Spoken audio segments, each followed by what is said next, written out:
Thanks for watching another video of Second Chronicles 7:14, formerly is the channel name, The Gospel Light. And today I'm going to do another video on accessible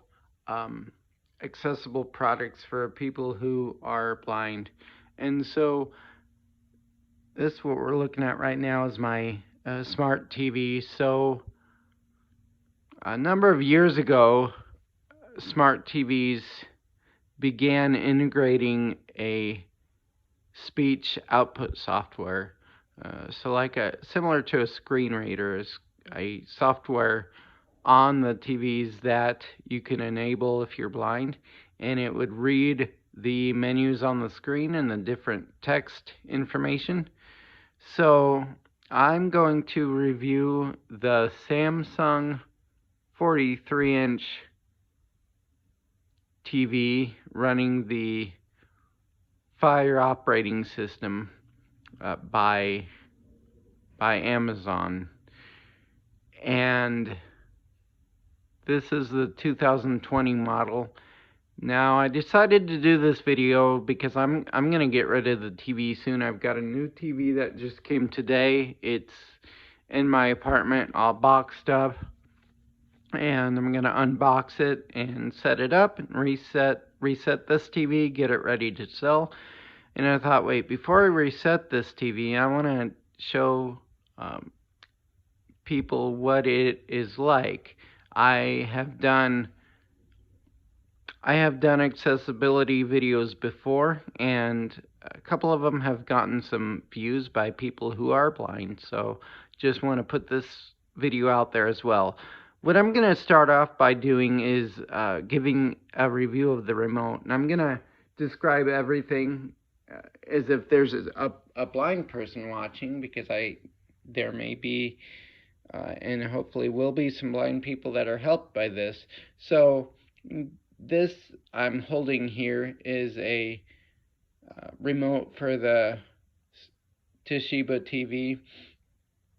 And there's several buttons on it here. On the top left button is the button to power the remote on. I'm going to go ahead and do that, and you'll hear what the TV sounds like when it comes on, and viewers will be able to see it as well.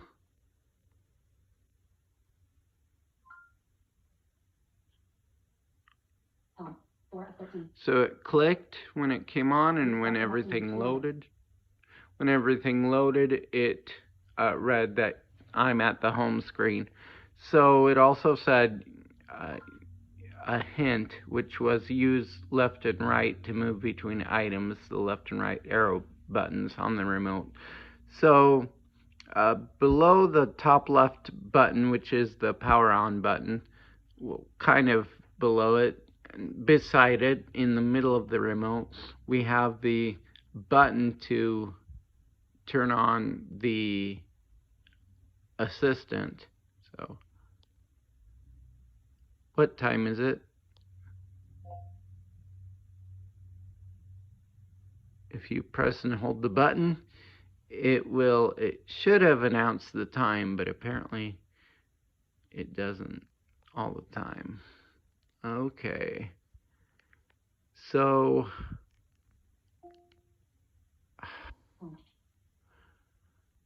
this is partly why I'm getting rid of this TV. It doesn't know what it's doing. Oh my gosh. And then, so the rest of the remote, I'm going to keep going over the remote here. So the button in the top middle is the assistant button. And then below that, we've got the directional pad. We've got the ring, the up, down, left, and right arrow buttons, and then in the center you've got the OK button. Okay, I'm gonna have to shut this voice guide up by pressing mute. And so below the directional pad, there's 3 buttons vertical to each other, left, center, and right button, and then below that the same thing. So the 3 buttons directly below the directional pad are starting from the left side back, which if you're in a menu you don't want to be in, that's the back button. And then home will take you to the home screen where I'm at now. And then to the right of that is a menu button, which is sort of, on computers, it's sort of like a contextual menu. And then below that, on the left, we have, for your video playback, we have rewind. To the right of that is pause. To the right of that is fast forward. Under the rewind button, we have an elongated button. It's the volume button. And below that there is mute. It's kind of a recessed button a little bit.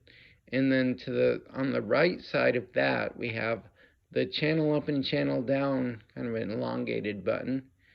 And then under that, I believe, is the skip button. And then below all of that are your app specific buttons. You press one and it goes to a certain app. I never use those, but I know there's Netflix on there, and I believe there's Hulu, some other things. So now I'm going to unmute the TV and we can see if voice guide is, or voice view is working.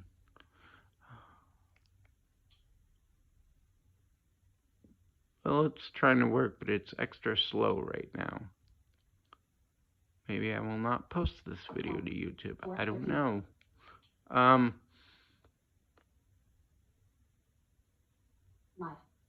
So, I'll go ahead and try to go through this TV. I mean, I thought about not making a video of it because it is just so slow, and it's a TV that for the blind person at least, I would not recommend buying this. I mean, it'd probably be okay if you were not running the voice view on here, which is the screen reader that they have is called voice view. So if you're on the main screen, you start at your first button is your so the first button it focuses the TV on is the home button, and to the left of that you've got the find button, which if you press down arrow from find, then you get into your keyboard where you can search for movies and things. To the left of that is your input button, where you can change, like, see if you have a DVD VCR set up on a certain input, satellite, whatever you have. Left of input is my name. Wait, is it? Yes, it is. That's why I'm not. Okay. Come on, move. Yeah. So I have an LG TV. LG is supposed to be a lot better. The problem with this TV and why it's so slow is not because of my internet. Because when I'm watching television shows with this, it doesn't have very much of a problem, except when voice view is acting up, then it has a problem.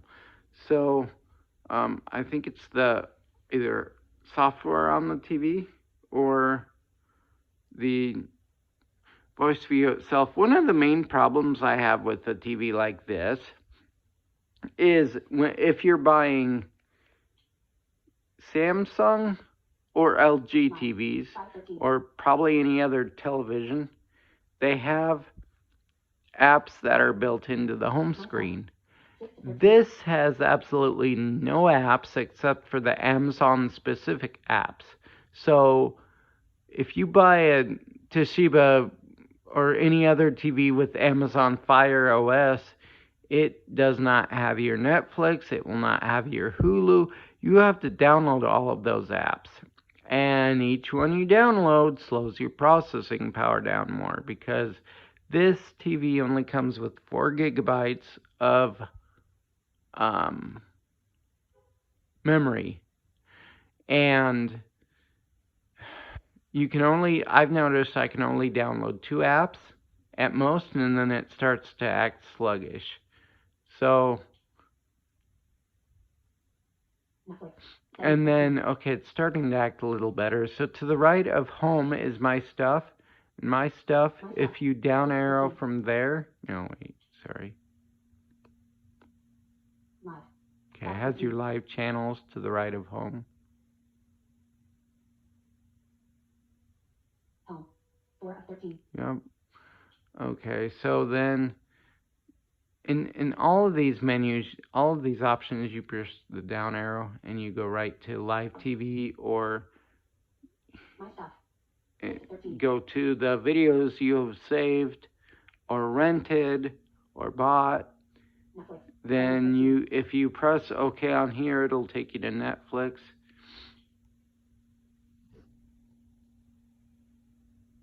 Wow, and then all the other apps. Okay, I'm not gonna waste everybody's time with a TV like this. So,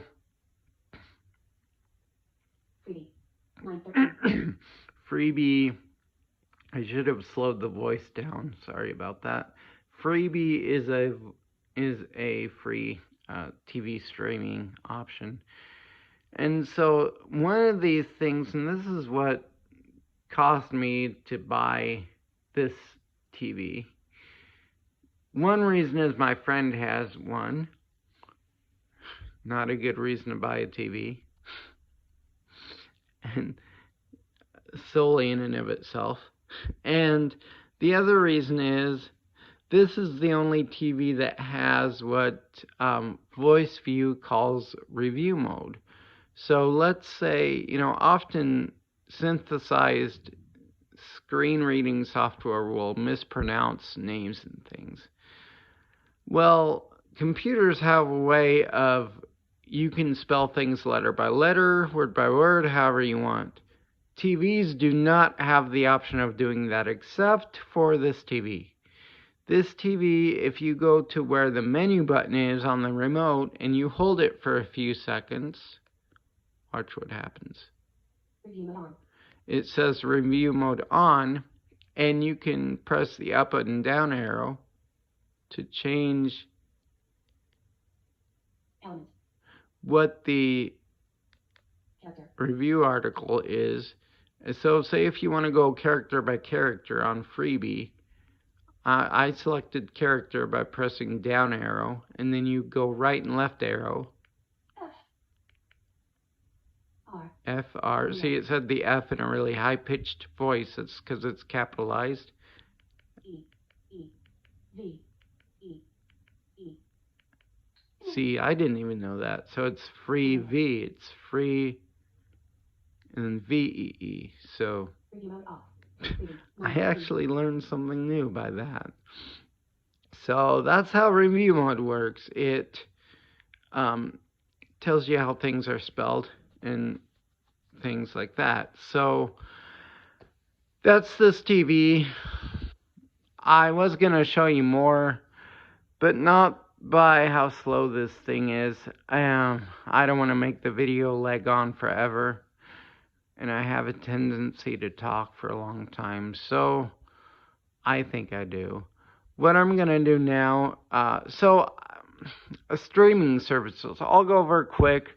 If you want to cut the cord, there's several options. There's YouTube TV, there's Hulu plus Live, there's I am fond of Sling TV. It's a cool TV service, really. And then Friendly is nice, but I am a member of Philo right now, and Philo is about $27 a month, and I get 60 channels. I get all the movie channels. The only thing I don't get with sports is, or with Philo, is sports. And with Sling TV, I got a lot of sports channels, and I got NASCAR racing because I enjoy NASCAR. So I watch that once in a while. But Sling is around $67 a month. Philo is $26. Friendly TV is $98 a year, but it's not, in terms of accessibility, it is not the most accessible application. Philo was pretty, Sling TV was pretty accessible, but it has, it leaves a little bit to be desired now too. Philo is the most accessible that I've found. I haven't tested Hulu Plus Live or YouTube TV yet. I assume they work great because my friends have them and they're visually impaired. So there we go. And with that, I am going to reset this television now. I was going to go through that process on the video, but I don't think I'm going to bore you with that. So with that said, thank you for watching. I might decide to walk you through the setup process of the LG TV, because every TV also has a shortcut that you can use to turn on their screen reader. And by the way, LG's screen reader supposedly is even better than this TV's. So there's a quick overview of this TV. I am going to get this ready to sell. Thanks for watching.